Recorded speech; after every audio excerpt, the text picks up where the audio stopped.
3일 기도에 나오신 여러분 모두 진심으로 환영합니다. 오늘 저녁에는 제6장 성전문에서 마지막 시간이 되겠습니다.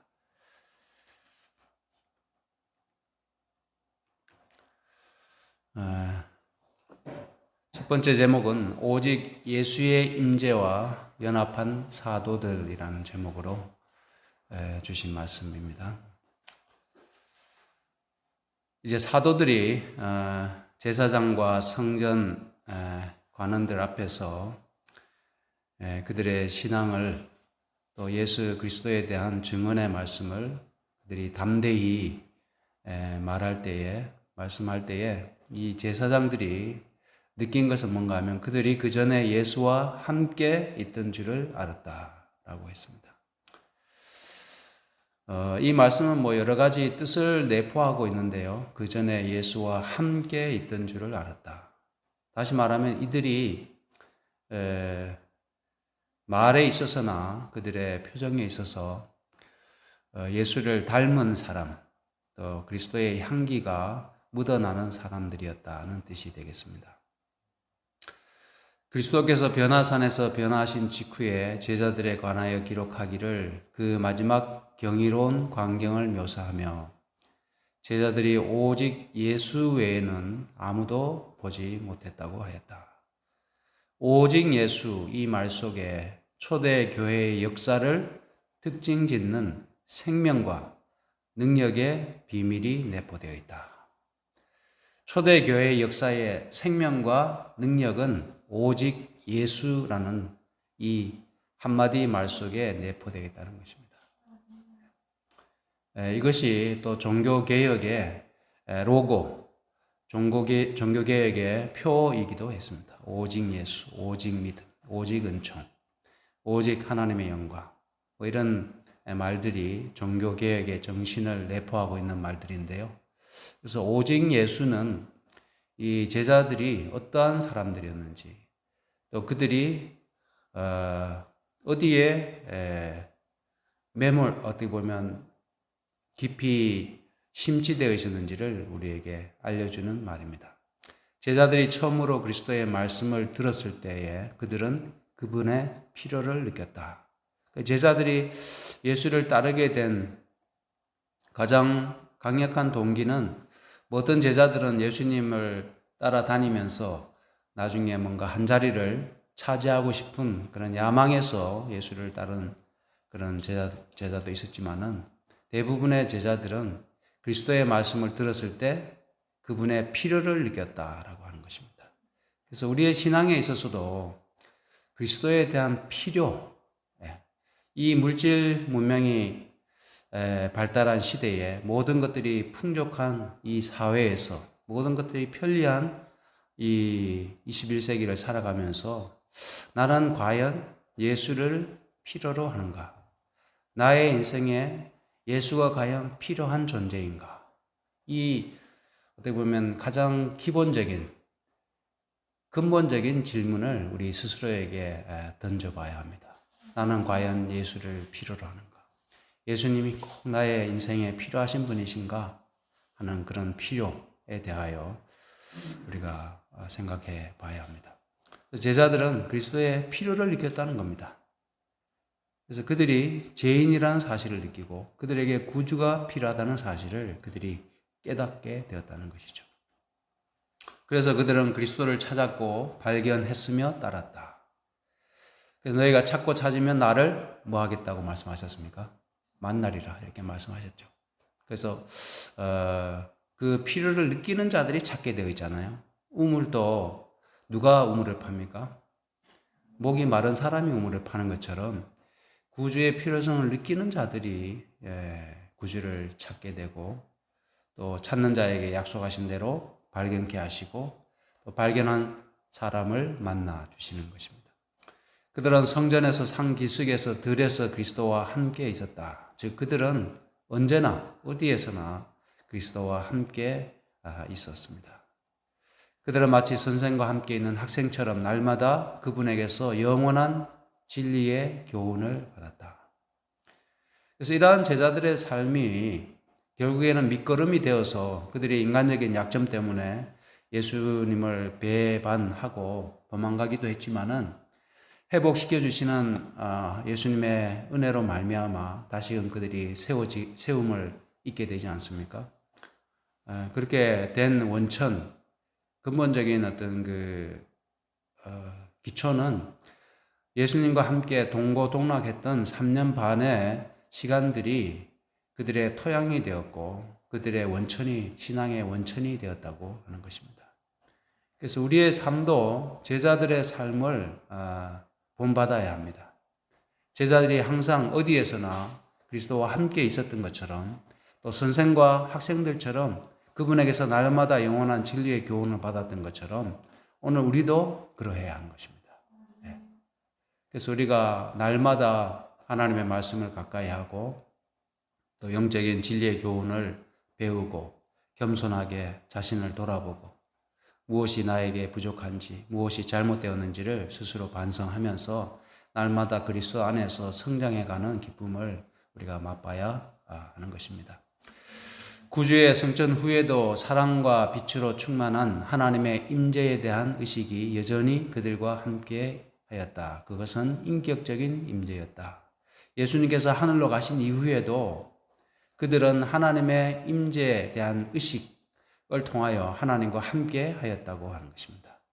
그래서 우리도 지금 예수님께서 하늘 성소에 계시고 그분이 재림하시기 전에 우리가 성령과 교통하면서 하나님의 임재와 함께 하면서 날마다 우리의 인생을 살아가야 하는 것입니다.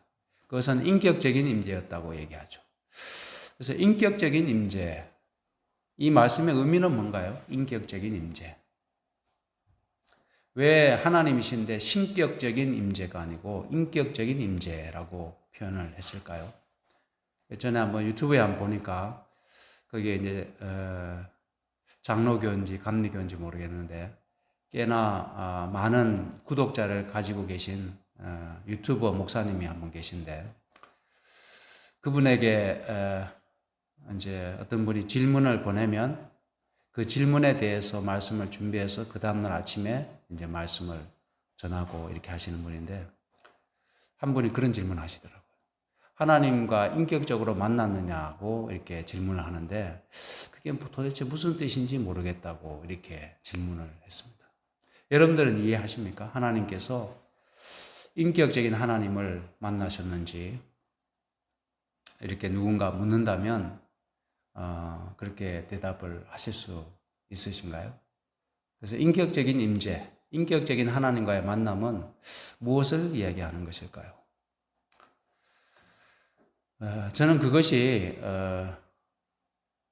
어떻게 보면 살아계신 품성을 가지시고 또 함께 만남이 가능하고 그 다음에 교통이 가능하고 또 실제적으로 어떤 뭔가 사귐이 가능한, 교제가 가능한 그런 존재로서의 하나님을 의미한다고 하는 겁니다. 그냥 문자 속에 갇혀 있는 하나님, 또 뭔가 멀리 초월해 우리와는 너무나 먼 거리에 존재하시는 그런 하나님이 아니라 매일의 일상 가운데서 내가 지금 우리의 가족이나 우리의 교우들과 함께 그런 인격적인 관계를 나누며 살아가는 것처럼 하나님께서도 보이지는 않지만은 하나님의 임재를 통하여 성령을 통하여 우리가 하나님을 마치 한 인격인 것처럼 그렇게 하나님과 함께 할 수 있다고 하는 것이 저는 이 말씀의 뜻이라고 생각이 됩니다. 그래서 어떤 고민이 있으면은 뭐 해야 될까요? 하나님께 그 고민을 토로하고 또 하나님께서 말씀을 통해서 음성을 들려주실 때 그것을 하나님의 음성으로 인식하고 실제적으로 살아계신 하나님을 느끼는 것이 인격적인 하나님과의 만남이고 인격적인 하나님의 임재를 누리는 것이라고 저는 믿습니다. 그들과 함께 거니시고 담화하시고 기도하시고 마치 예수님이 성육신 하셔서 제자들과 함께 거니시고 담화하시고 기도하시고 그들의 마음에 희망과 안위의 말씀을 하시던 구주처럼 하나님 여전히 우리에게 그렇게 다가오신다고 하시는 겁니다. 평안의 기별을 전하시는 중에 하늘로 들려가셨다. 천사들의 수레가 그분을 영접하였을 때 볼지어다 내가 세상 끝날까지 너희와 항상 함께 있으리라 는 말씀을 그들에게 하셨다.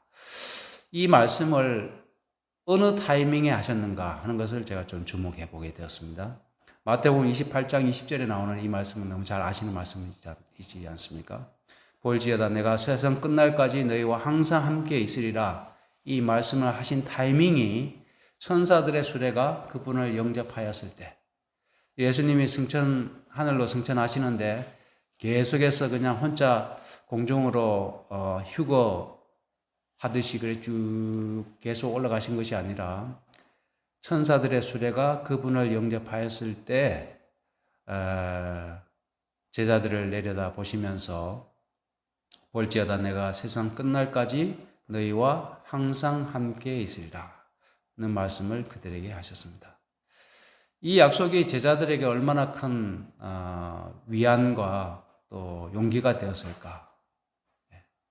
함께 하시겠다고 약속하신 그 예수님의 약속이 제자들에게 그냥 공허한 약속이 아니라 제자들은 그러한 임재를 예수님이 떠나가신 이후에도 느꼈다고 하는 것입니다. 그분은 인성을 쓰시고 하늘로 승천하셨다. 그들은 그분이 여전히 그들의 친구와 구주로서 하나님 보좌 앞에 계실 것과 그분의 동정심은 변치 않을 것, 그리고 고통당하는 인류와 영원히 하나가 되실 것이라는 사실을 알았다. 중요한 부분 아닙니까? 제자들은 예수님이 떠나가셨지만은 여전히 친구와 구주로서 그분의 동정심은 변치 않고 고통당하는 인류와 영원히 하나가 되실 것이라는 사실을 알았다.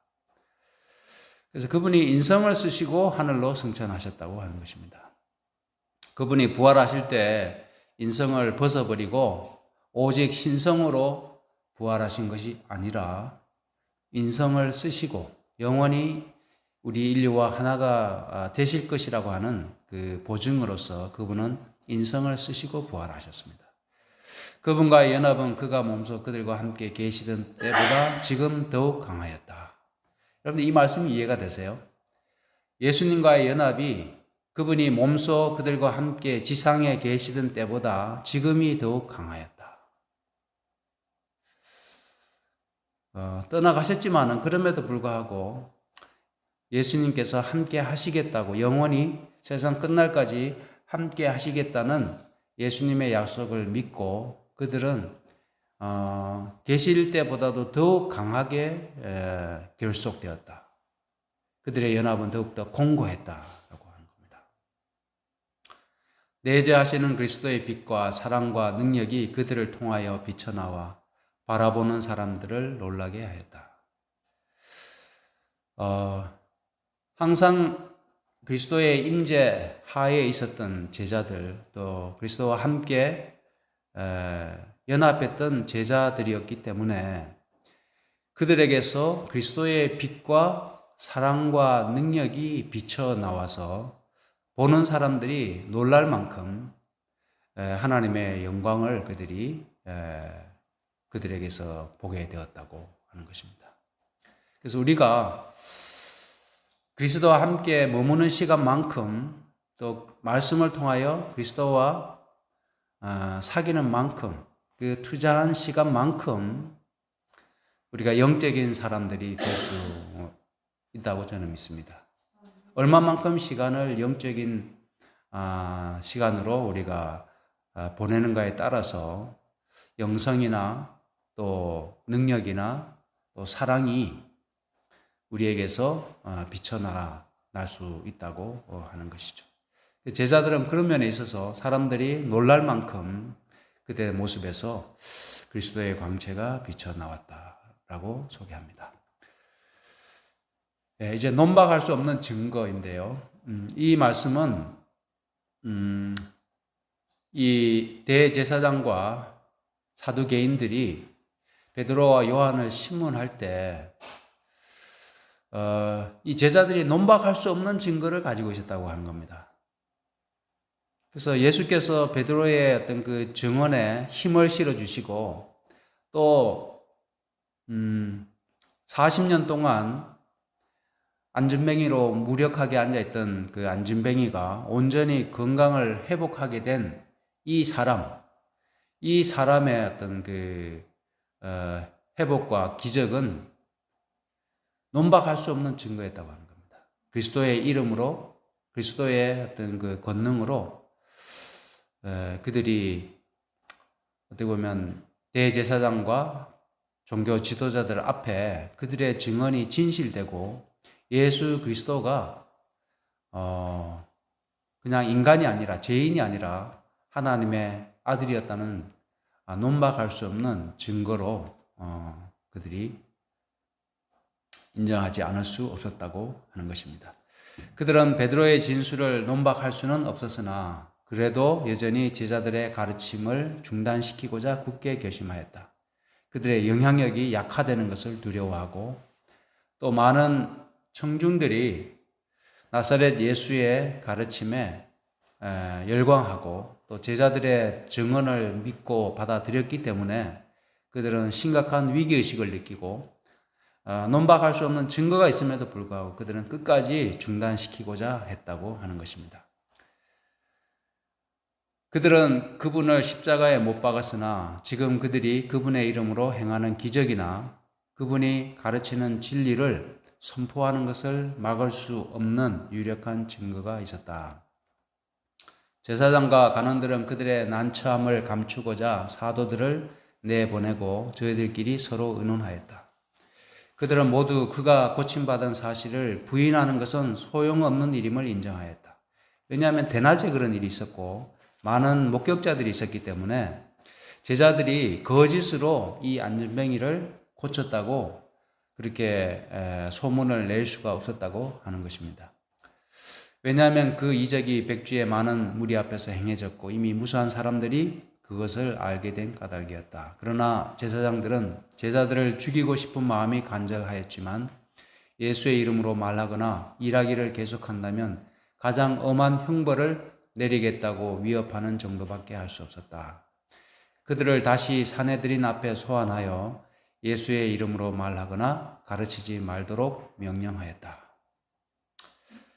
자, 이렇게 해서 이제 감옥에서 풀려나게 되는데요. 이때 제자들의 반응이 어떠했을까요? 어떻게 보면 여전히 권력자들 아닙니까? 예수님을 십자가에 못 박아 죽일 수 있었던 그들이 베드로와 요한 정도를 제거할 능력이 없었겠습니까? 그러나 그들은 백성들이 두려웠기 때문에 지금은 이제 위협하고 경고하는 선에서 제자들을 훈방 조치하게 되었습니다. 어떻게 보면 나름대로 인간적으로 봤을 때 제자들은 선처를 받았다고 느낄 수도 있었을 겁니다. 왜냐하면 그들 역시 약간의 두려움을 느꼈고 그 다음에 교회에서는 그들을 위해 기도하고 있는 상황이었는데 그들이 무사히 이렇게 풀려나게 되었을 때 그들은 훈방 조치 혹은 선처를 받았다고 생각할 수 있었을 겁니다. 그래서 다시는 예수의 이름으로 증언을 하지 말도록 명령했는데 그러한 명령을 받고 베드로와 요한이 이렇게 이야기를 합니다. 하나님 앞에서 너희 말 듣는 것이 하나님의 말씀 듣는 것보다 옳은가 판단하라. 우리는 보고 들은 것을 말하지 아니할 수 없다. 참 이게 사실 어려운 거거든요. 예. 바벨론에서도 황제의 호의를 받은 그 유대인 청년들이 왕이 호의로 제공한 기름진 음식이나 포도주를 그들이 거절하는 게 쉽지 않았을 겁니다. 왜냐하면 포로들이 받지 못하는 대우를 받고 있잖아요. 그들은 어떻게 보면 그들에게 특권을 허락했는데 그 특권을 마다하고 오히려 핍박하고 그 다음에 비판하면 거기에 맞설 수 있는 어떤 그런 힘이 생기지만은 때로는 너무 어떤 친절과 호의를 베풀 때 원수가 친절과 호의를 베풀 때 그것을 거절하고 진리의 길을 고집한다고 하는 게 더 어려울 때도 있습니다. 지금 상황이 그냥 풀어주는 거거든요. 사실은 제자들도 죽을 수도 있다는 그런 위험한 상황인데, 물론 백성들이 두려워서 그렇게 하긴 했지만은 그래도 그들을 풀어주지 않았습니까?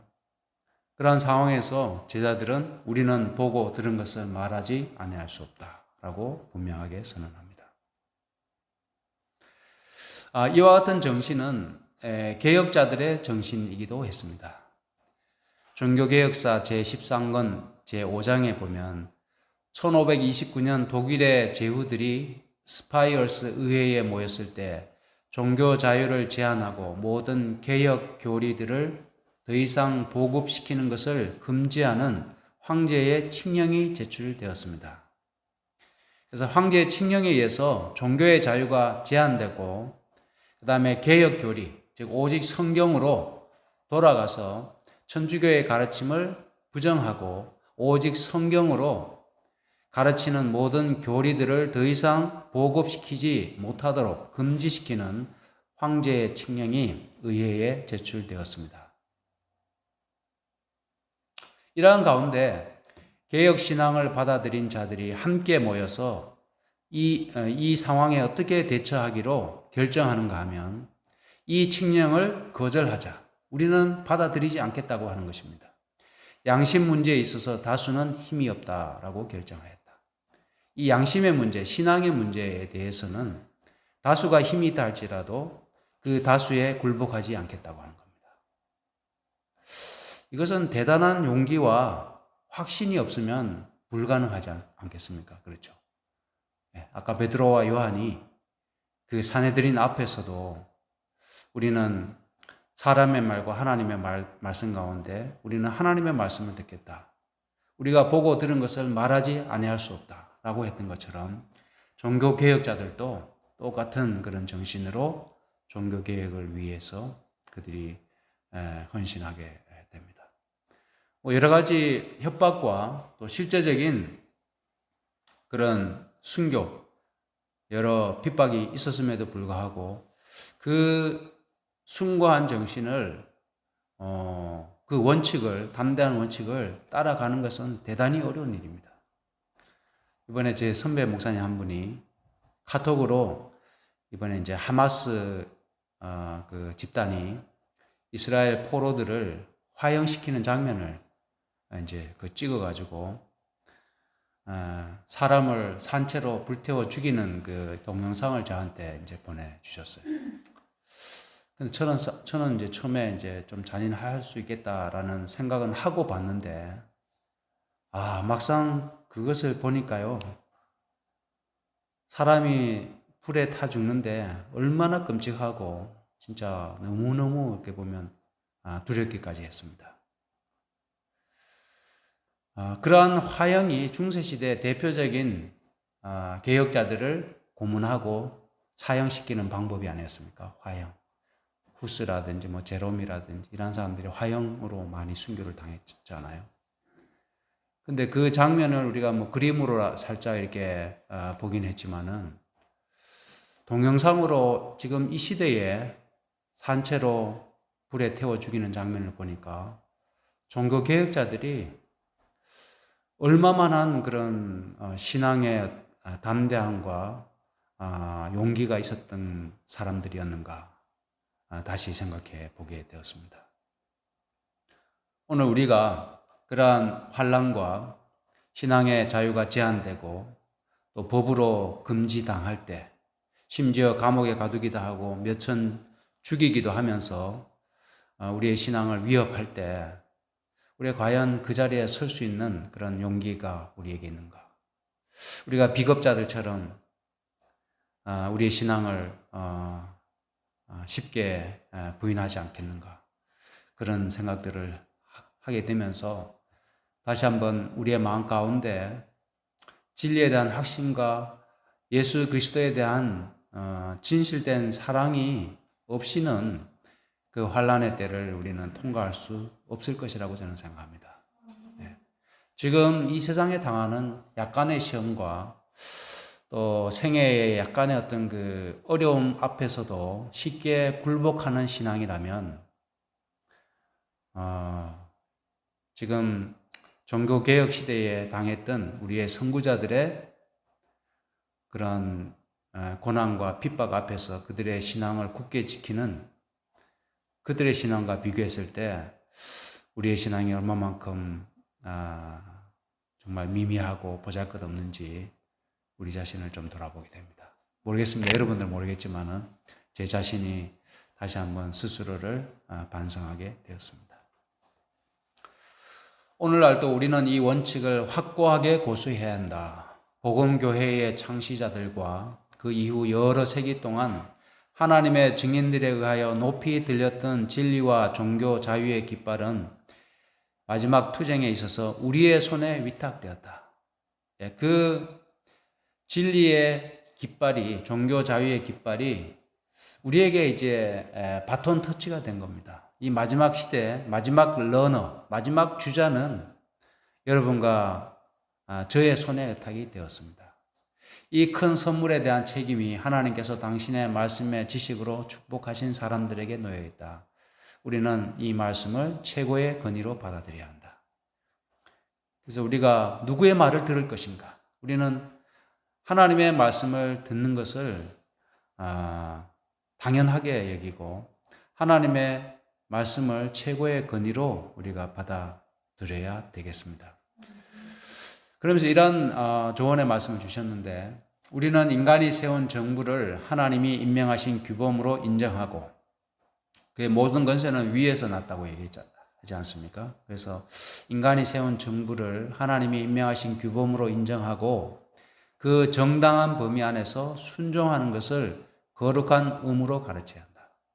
그래서 이 교회에서도 정부의 정책에 협조하고 그 다음에 국가의 법에 순종하는 것을 거룩한 의무로 가르치라고 하는 것입니다. 그러나 그 요구가 하나님의 요구와 상치될 때에는, 충돌될 때에는 사람보다 하나님께 순종하여야 합니다. 이것이 우리의 변치 않는 우리의 원칙이고, 또 하나님의 권위가 하나님이 최고의 권위를 가지고 계심을 우리는 항상 잊지 말아야 한다고 말씀합니다.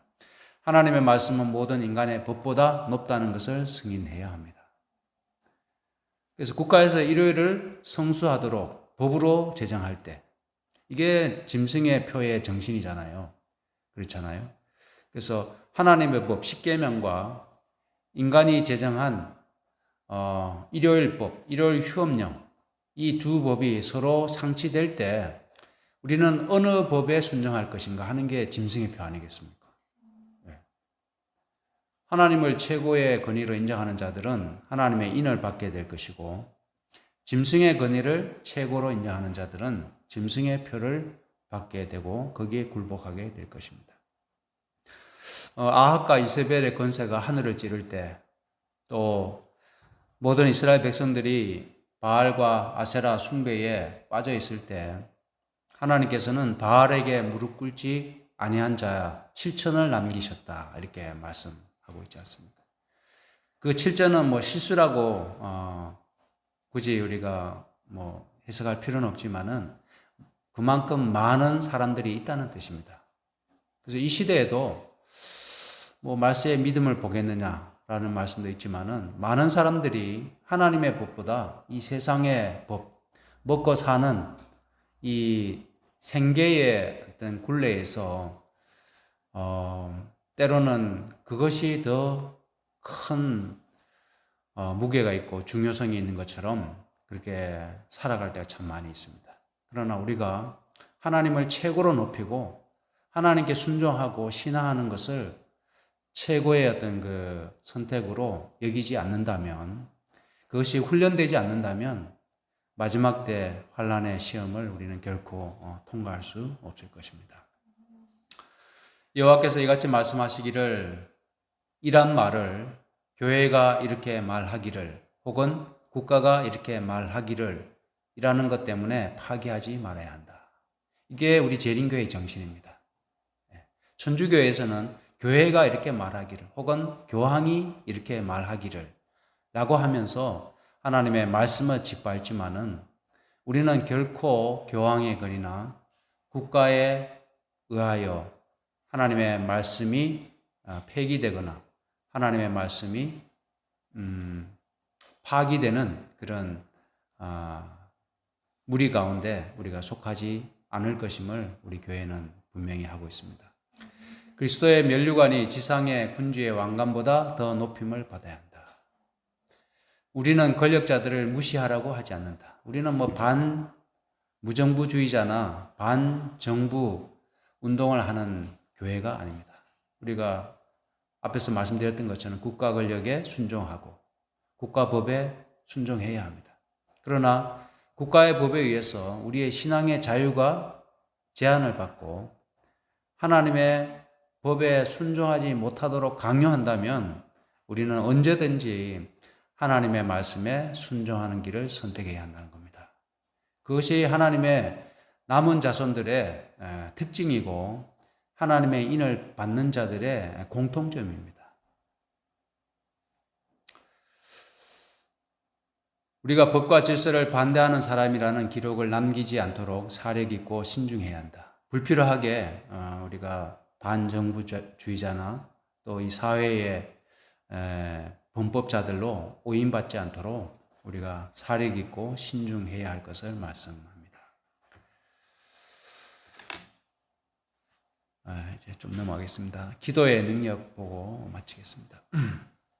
그래서 베드로와 요한이 갇혀 있는 동안에 유대인들이 가지고 있는 악의를 알고 있었기 때문에 이 다른 제자들은 베드로와 요한 외에 다른 제자들은 그리스도께 나타내었던 그 잔인성이 또다시 반복되지 않을까, 또다시 제자들이 피를 흘리지 않을까 하는 염려를 하면서 그 베드로와 요한을 위하여 끊임없이 기도하였습니다.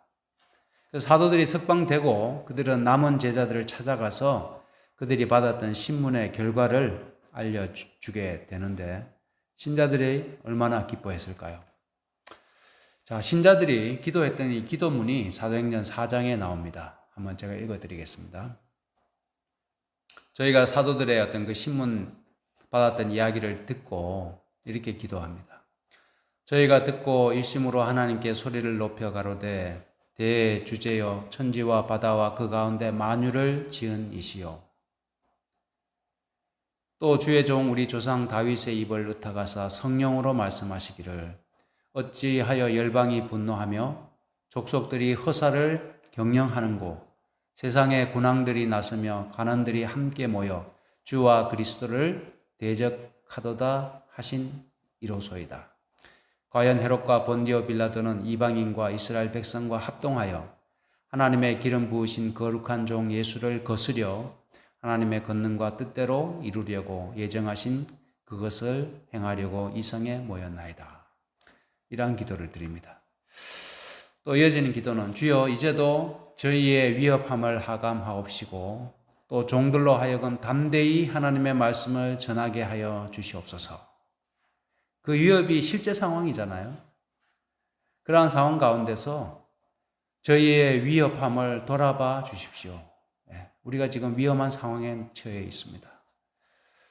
또 종들로 하여금 그렇지만은 담대히 하나님의 말씀을 전하게 하여 주시옵소서. 왜냐하면 그들도 사람이었기 때문에 그들의 어떤 그 위험을 인식하고 두려움을 느꼈을 겁니다. 손을 내밀어 병을 낫게 하옵시고 표적과 기사가 거룩한 종 예수의 이름으로 이루어지게 하옵소서 하더라. 이러한 기도를 드리게 됩니다. 그랬더니 그들의 믿음으로 연합 기도를 하늘로 올리고 있는 동안에 응답이 이르렀다. 그들이 모였던 장소가 흔들렸고 그들은 새롭게 성령으로 체험을 받았다. 오순절 성령의 강림이 있었는데 베드로와 요한이 성전문에서 안전병이를 고치고 체포되고 또 석방되는 그 와중에 또다시 그들이 모여서 하나님께 합심해서 연합하여 기도드렸을 때 새롭게 성령으로 체험을 받게 됩니다. 그들은 용기가 충만하여 다시 예루살렘에 하나님의 말씀을 선포하기 위하여 나아갔다. 조금 전에 체포되었는데, 조금 전에 석방되었는데 다시 하나님의 말씀을 선포하기 위해 나아갔다. 사도들이 큰 권능으로 주 예수의 부활을 증거하였고 하나님께서는 놀랍게 그들의 노력을 축복하셨다. 이렇게 이제 제 6장이 마쳐지게 됩니다. 그래서 이제 말씀을 마치면서 우리가 지금 이 사도 행적이라고 하는 이 행적, apostle, 사도, act, 행동이잖아요. 그죠? 사도들의 어떤 그 모든 행적들을 우리가 지금 쭉 훑어보고 있습니다. 훑어보고 있는데, 그냥 띄엄띄엄 훑어보는 게 아니라 최대한 자세히 이 영감의 글을 우리가 살펴보면서 우리가 혹 뭐 읽었던 분들도 많이 계시겠지만은 놓쳤던 부분 혹은 생각하지 못했던 그런 부분들을 우리가 살펴보면서 사도들의 그 정신, 초대교회의 정신, 또 사도들의 어떤 그 믿음과 그들의 신앙의 용기와 또 그들의 열성을 우리가 본받을 수 있게 되기를 간절히 바랍니다. 그래서 이 말씀은 우리가 어떤 사고하는 영적인 존재이기 때문에 말씀이 던져지게 되면은 그 말씀을 우리가 우리의 마음 가운데 받아들이게 됩니다. 또 생각하게 되고 우리의 마음에 파동을 일으키고 영향을 주게 되어 있습니다. 그래서 그 말씀을 듣고 그다음에 그 말씀을 어떻게 반응할지 그것이 나에게 어떤 영향을 미칠지는 각자 우리 개인의 선택에 달려 있겠죠. 그러나 저는 이 말씀을 맡은 자로서 이 말씀을 충실하게 또 세세하게 증거할 책임이 저에게 있기 때문에 모르겠습니다. 우리가 이렇게 자세히 하다 보니까 여러분들이 조금 지루하실 수도 있지만은 이 말씀을 갈급한 심령으로 또 겸손한 마음으로 한마디 한마디 잘 받아들이셔서 이 시간이 지루한 시간이 아니라 우리 모두에게 그 감동이 되고 또 기쁨이 되는 그런 은혜로운 영적인 시간이 되시기를 간절히 바라면서 말씀을 마치겠습니다.